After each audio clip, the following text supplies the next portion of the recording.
Sir maximum విజయవాడలో విగ్రహం చూశారు కదా, అది దగ్గరికి వచ్చి మీకు చూపించేలా ట్రై చేస్తున్నాను. అంటే వాటర్ ఎక్కువ ఉండడం వల్ల ఇది స్టే చేశారు. 1 minute మ్యాక్సిమం మీకు చూపించేట్టు చూస్తాను సార్.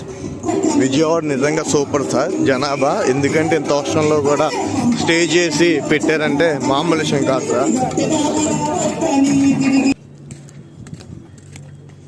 చూడండి సార్, మలుపులా పెట్టి మొత్తం ఓవరాల్గా విగ్రహం సార్. అంటే దగ్గరికి వెళ్తే కష్టం కదా సార్, దూరం నుంచి మీకు చూపిస్తున్నాను. జై బోలో గణేష్ మహారాజ్కి. వాటర్లో ఉన్నా కూడా వీళ్ళు ప్రయత్నం చేశారండి. నిజంగా హ్యాట్స్ ఆఫ్ అండి విజయవాడ ప్రజలందరికీ కూడా.